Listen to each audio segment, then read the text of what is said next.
Hello everyone, welcome back to Sticky Chris, where I talk all things Philly sports. I'm starting something new on the channel where I am creating an all things Philly podcast.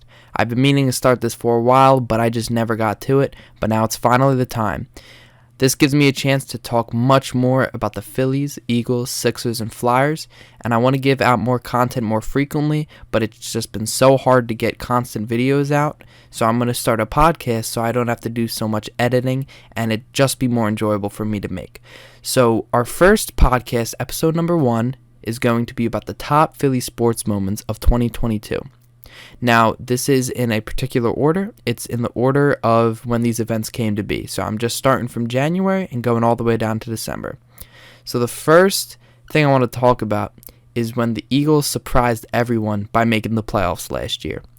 Nobody expected this team to make the playoffs. They were projected to be... Nobody expected this team to make the playoffs last year. They were a 3-win team. They were projected to be one of the worst teams in the NFL, but they didn't give up. They started out 3-6. Everyone thought they were out of it. I sure thought there was still a chance to make it, and they did. They came back. They won almost all of their remaining games. They only lost one more, I believe, against the Giants, when as Jalen Reagor dropped that one pass. I remember that. And they just kept battling, and they made the playoffs. Yeah, they got crushed by the Buccaneers in the wild card round, but it gave so much hope for the future, and it turned out that that hope was a reality because the Eagles have gone insane this year. The next thing is Ben Simmons being traded for James Harden.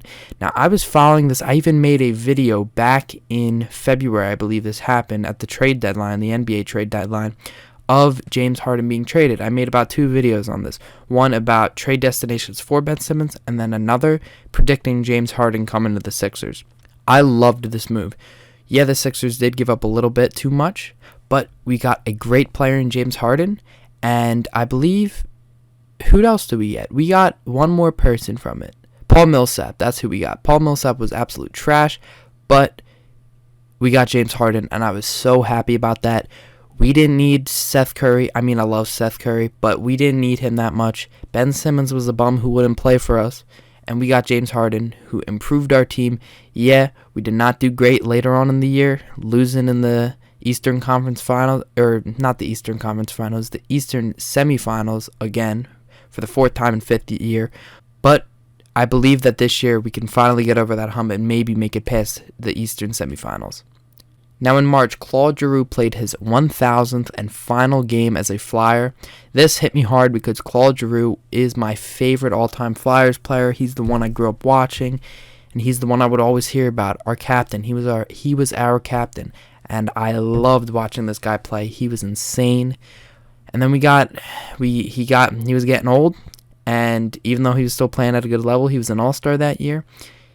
The Flyers are just terrible. They were so bad that they had to get rid of him, and it worked out. They traded him for a young player in Owen Tippett, and he is great. I love this kid, and it's also a future first rounder, so we can use that. But the Flyers were just in a bad position. They had to get rid of Claude Giroux. But he made it to his 1,000th game as a Flyer, which was just crazy. I can't believe he played that many games for us. Bobby Clarke was the only other Flyer in Flyers history to play 1,000 games, and he was the 40th player in NHL history to play 1,000 games for one team. So that was pretty special for Claude Giroux, and I'm just glad that we were able to have so many memories with him as a Flyer. And I hope we make much more with the new team we have now, even though it does not look like it's a good one. Now, next up is Joel Embiid's Game 3 winner in Toronto, and I know as a Sixers fan, I know all the other Sixers fans out there believe that this was one of the best moments of the year last year and one of the best moments in recent Sixers history. It was Game 3, we were up 2-0 in the series, and we have experience against Toronto. They destroyed our hopes in the year that I thought we were going to make the NBA Finals and win the NBA Finals with that Kawhi shot. They ruined our dreams there, so we had to return the favor. We were up 2-0 in the series. It was tied in overtime. I believe it was like 101-101. Joel Embiid's getting the ball in the final seconds. He gets it, step backs, fades for a 3, and banks the shot with like 0.5 seconds to go. And the crowd was silent. They were so stunned. They did not know what just happened. Joel Embiid put them in a 3-0 hole. And yeah, we almost choked that series. It went to a game 6. They won 2 straight. But that we needed that win. That was such a big win to get us up 3-0 in the series. And it was just insane to watch. I was going crazy when he hit that. It was amazing. Kyle Schwarber's opening day home run has got to be it was electric. It was the most electric I've seen that ballpark in a while, which now we have a lot more to say about Citizens Bank Park. But before then, Citizens Bank Park has been kind of dull because, yeah, you haven't made the playoffs in the last 11 years, but Kyle Schwarber lit the lid off of the ballpark. He lifted the lid off the bank. It was just an insane way to start the year, and it brought us so much hope for what was to come for the Phillies that year, and it turned out to be good because Kyle Schwarber, he was the National League home run king, and I don't think a lot of people expected that when they signed him at first, but he was a monster with hitting home runs. He struck out a lot, he walked a lot, but he did hit a lot of home runs, and that is what we were glad to see from him. In the beginning of June, Joe Girardi was fired after his terrible start. I've been calling for that move for so long. Everyone thought that was not going to fix the Phillies. I knew it would have fixed the Phillies because there were so many questionable moves that Girardi made that you just didn't know why he made them. I actually feel good about something because I was at the last loss Girardi suffered as a Philly, as the Phillies manager. It was a Wednesday in June. I remember I wasn't going to go to the game originally because my brother was going to go because I had a concert that night. But we had to go out. We had to leave school early because there was a heat advisory. It was so hot. So the concert was canceled. And so I got to go to the game. And it was awful. We lost 7-4 in extra innings because of a badly managed Joe Girardi game. And also, Jean Segura went down with an injury that game, which affected our season a little bit. And he was out till September. But that was Joe Girardi's last loss. He did manage one more game, which was a win. But I saw his last loss as a Philly, as the Phillies manager, which I thought is pretty cool to see because he is a bum. And him being fired changed our whole season. Now, in the end of June, Bryce Harper went down with a terrible thumb injury. I thought our season was over. I actually didn't think our season was over. I always am an optimist. I have faith in this team, but Bryce Harper getting injured was such a blow for this team. I remember I was in a hotel room. I was on this trip with my church. I was in New Mexico, so I was in Albuquerque, sitting in a hotel, watching the game on my phone, and I look at the phone, and I see Bryce Harper on the floor, on the ground of the ballpark in San Diego. I knew that he was not going to be okay. He was not going to be gone for a couple days. He was going to be gone for a good amount of time, and it turned out he was gone for about 3 months. We were out with Bryce Harper, which that was a blow. But the Phillies actually played really well in his timeout, which I'm glad they did because if they did it, the season would have been over. Now, another memorable moment is just the Phillies' comeback after their awful start. They started off 22-29, 7 games below 500. It was awful. They were not looking good. But they came back with Rob Thompson at the helm, the head of the helm. Rob Thompson was able to move this team from just below average to becoming a contender. And we actually snuck into the 6th wildcard spot and were able to make the playoffs for the first time in 11 seasons. Rob Thompson should be given the most credit for this team turning around. He brought that new voice. He played our young guys. He did everything he could to get this team into the playoffs, and it worked. It worked more than any of the other managers did in the last 11 years to get us back to the playoffs, and I credit Rob Thompson for all he was able to do that year. Aaron Nola's playoff-clinching performance against the Houston Astros has got to be one of the most underrated moments of the Phillies season. The Phillies opened their series in Houston needing one game. The magic number was 1. They either needed a Brewers loss or a Phillies win. One of those would have clinched the playoffs. The Brewers came back and won that game against the Diamondbacks, I believe. So we needed at least a win. So they won that game, so we needed a win. Aaron Nola pitches 6 2/3 perfect innings. He was lights out at the beginning of that game, or to the 7th inning. To the end of the 7th inning, he was lights out. And you knew that he was the longest tenured Philly. He wanted this so much. He wanted to get to the playoffs so bad.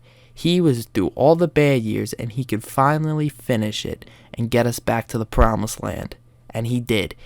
Kyle Schwarber hit 2 home runs in that game, and it turns out all we needed was one of those runs, the one he hit on the first at-bat of the game, because Aaron Nola was just lights out, and we ended up winning 3-0.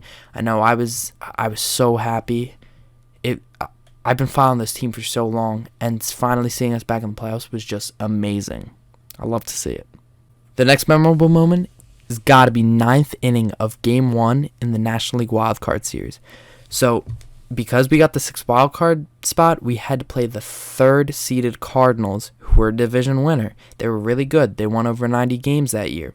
We had to go down and play all 3 games there, we had to play a best-of-3 series in St. Louis. There was no coming back to Philly unless we take that series. Phillies were held scoreless through 8 innings. Zach Wheeler pitched a great game, but he did give up a run, or 2 runs, I believe. Or he gave up a run, and Jose Alvarado gave up a run. So it wasn't looking great entering the 9th inning, but they played small ball. The Phillies just battled. They're the fighting Phils for a reason, and they were the fighting Phils in that inning. I remember Realmuto led off with a single. I was actually watching this game on the bus ride home from football practice after school, and I was watching on my phone. I was on SEPTA. I'm full on cheering on the SEPTA bus. They probably thought I was a weirdo, but I'm cheering because I see JT Realmuto lead off with a single. Bryce Harper gets a base hit. Or no, he walked. So there were 2 runners on, and I think this was all with 1 out. Then Castellanos works an insane walk, one of the best walks I've seen by him this year, because he swings at everything. So I was scared. I was really scared with Castellanos that at bat, but he walks. Then Alec Boehm gets hit on the elbow to make it a 2-1 game. Ryan Helsley was awful that game. He was so bad in command, and he hit Alec Boehm, and then he threw an awful pitch to Gene Segura. It wasn't even close to the plate. Gene Segura sticks his bat out, hits it to right field for a single, and gets us 2 runs and gives us the lead. I was going crazy. And then that's when I got off the bus. I ran home to my house, and my dad and my brother were screaming in the living room. It was just a great inning. We ended up finishing the game with Zach Eflin coming in for the save. I miss this playoff baseball. All of this talking about the Phillies playoffs makes 2023. It just makes me so excited for the next year. I cannot wait. Now, one of my favorite moments in the playoffs this year was Rhys Hoskins' bat spike in NLDS Game 3. This might have been the most electric Citizens Bank Park has ever been. One of the greatest moments in that ballpark's history. We had the lead 1-0, and 2 runners on. Spencer Strider actually was pitching on an injury, and Rhys Hoskins, he was struggling, took a fastball right down the middle and crushed it to deep left field. He stands at home plate, sticks both of his arms up, screams, and spikes his bat down. The whole ballpark went crazy. This is the first game back in 11 seasons in this ballpark. The first playoff game back in 11 years. And Rhys Hoskins did that. We ended up winning that game. I believe it was 9-1 or something like that. We were crazy that game. Harper got in on the action with the home run. It was electric. And I mean electric. Now things got even better in Game 4, the game-clinching game against the Braves. JT Realmuto's inside the park home run was amazing. It was storybook. We came in here huge underdogs against the Braves, and we did that. We did that. JT Realmuto with an inside the park home run. Ronald Acuna not backing up his center fielder. It just who would think a catcher would hit an inside the park home run in a game clinching playoff game? This was blowing my mind. I was camping. I was watching this game on my phone. I was so mad. I was not home to see a lot of the playoffs. I was watching it all on my phone. I didn't miss the playoffs. but I was able to capture all the memories on my phone. Watching these live were crazy. I was going insane out there in the woods watching this home run. Now, when the Phillies made the NLCS, they were also huge underdogs against the Pirates, who only won one game or two more games than them that year. But Kyle Schwarber comes in game number 1 and hits a 488-foot bomb. It was one of the largest home runs that ballpark will ever see. It's the largest home runs we'll ever see in the playoffs again, and it's probably the longest home run Kyle Schwarber will hit in his career. He might get up there again, but you don't hit a 488-foot home run every day. And he did that. Harper, you can see from his reaction, was living it. He was so surprised, and it just stunned San Diego, and it showed them that we're coming. The Broad Street Bombers are coming. Now, Game 4 of the NLCS has got to be the best offensive game that the Phillies played in the playoffs. So we were down 4-0 in the first inning. Things were looking bad, but Rhys Hoskins hits a 2-run home run in the bottom of the first, gets us back into it, and they just battled ever since. I believe we went down again 6-2, and then they came back. Rhys Hoskins had another home run, so he had a multi-home run game, and the offense kept battling. We ended up winning that game 10-6, and it gave us one win away. We were one win away after that from the World Series, and that leads us up to Bryce Harper sending the Phillies to the World Series. The best moment of 2022. Best Philly sports moment of 2022, and one of the best Philly sports moments since the Eagles won the Super Bowl. There's not a lot of moments that were better than this, because if you think the Sixers, they were never at that state. They haven't been to the Eastern Conference Finals in a while, let alone the NBA Finals. The Flyers, they haven't been to that high in the playoffs. In the Stanley Cup playoffs, they have not been that high in a while. So having the Philly, that was the best moment, in my opinion, since the Eagles won the Super Bowl, since Tom Brady made that incompletion in the Super Bowl to end it. I called this home run. I was sitting on my couch. It was a 3-2 ball game. Realmuto is on first. Got a base hit. Harper. It's a 2-2 count. Or it was a 1-2 count, and he takes a changeup down on the zone. Anyone would have swung at that pitch, but Bryce Harper. My dad was telling me, he was like, "Oh, we at least he's gonna get a base hit here, not a home run. He's gonna get like a single or a double." I was like, "No, it's Bryce Harper. He's hitting a home run." And I was on my game calling these home runs, calling these big moments in the playoffs, because I called Bryce Harper's shot. I told him he's getting a home run. He's going to hit a home run here. I believe he fouled off another ball, and then he took the next pitch deep for a home run to the opposite field. It was a bedlam at the bank. Bedlam at the bank. That's what Scott Fransky called on the radio. It was electric. I got up. I was screaming. I couldn't believe that actually happened. And Bryce Harper gave me a memory that I might never feel again. But we are gonna feel it again, because this is the Phillies. They're coming back next year, and they're gonna win the World Series.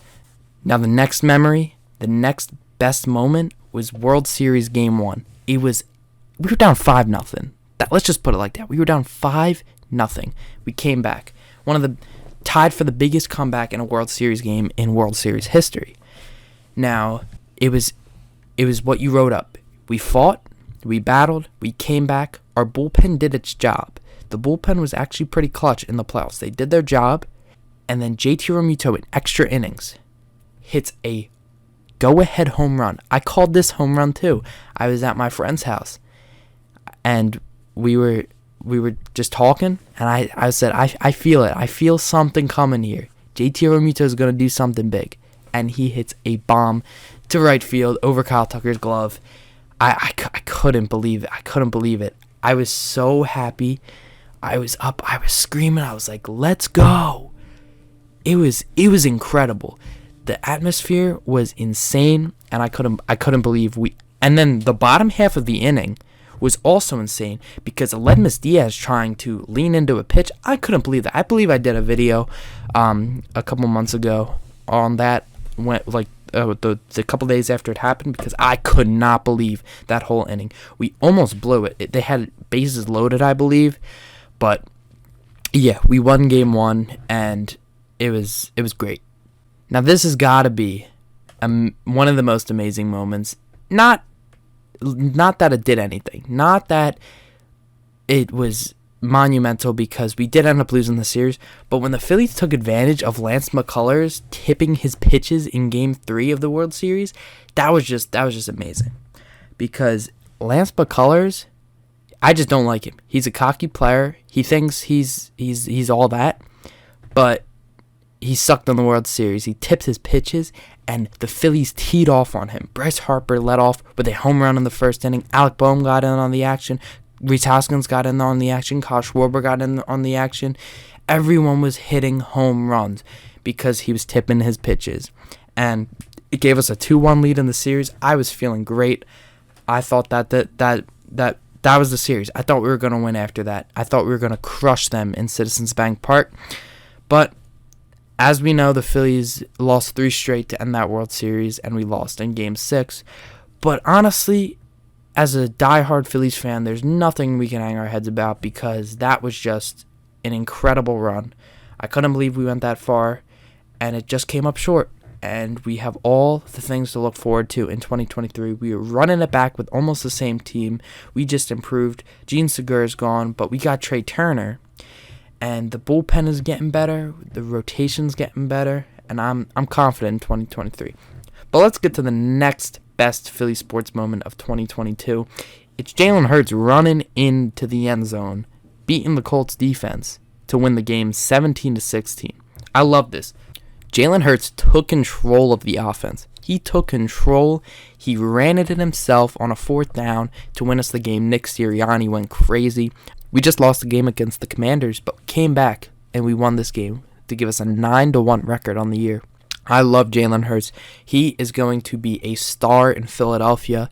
I actually just put up a picture in my room of 5 Philly greats. I'm going to read them off now. Reggie White, Allen Iverson, Dr. J, Nick Foles, and Mike Schmidt. It's a cool picture of them in front of City Hall, and they're all, a couple of them are like, AI's putting his hands up, Nick Foles is putting his hands up, the rest of them are just standing there admiring the city of Philadelphia. I loved it. I bought it for $20 at the mall.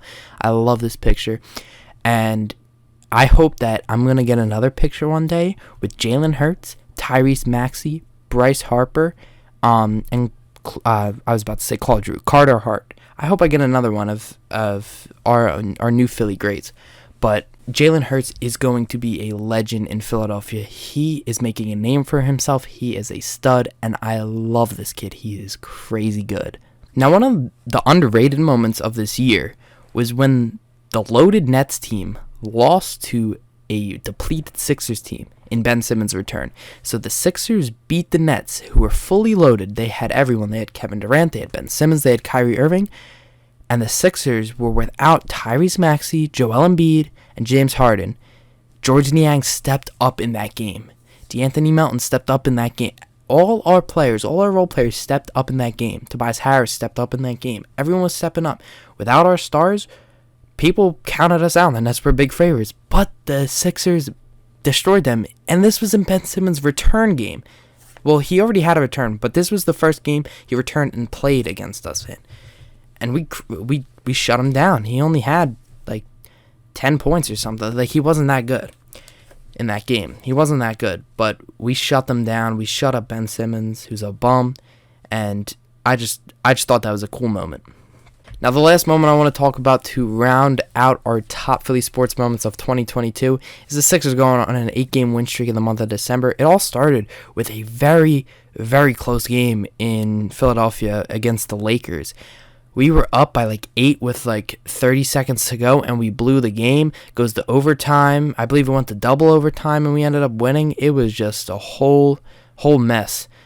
But it started an 8-game win streak, which ended a couple games ago when we versed the... Who did it end against?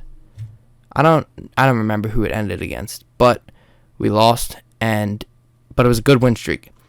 Sixers went on an 8-game win streak in the month of December. It put us back in, like, I believe, top 5 in the power rankings. It was a really good win. It was a really good win streak. And I believe there's going to be more of that to come, especially with Maxey coming back. So the big three of Maxey, Harden, and Embiid, and then sprinkle in Tobias Harris in there. The Sixers are going to be pretty good this year. But this is going to do it for this Top Philly Sports Moments of 2022 episode for the podcast. I can't wait to start this All Things Philly podcast. Let me know what kind of things you guys want me to talk about on here. I'm looking forward to doing a lot. I'm going to try to talk about as much as I can. And as I said, the podcast gives me a way to make more videos and not have to spend so much time editing and worrying about that. I can just focus on talking to you guys. I could focus on talking Philly sports. That's why I'm calling it All Things Philly Podcast. The All Things Philly Podcast. And I'm going to bring you everything you need to know about the Phillies, the Eagles, the Sixers, the Flyers, and I can't wait to talk more. As always, like, subscribe, leave comments of what you thought about this first episode of the podcast, and I'll see you guys in the next one. See ya.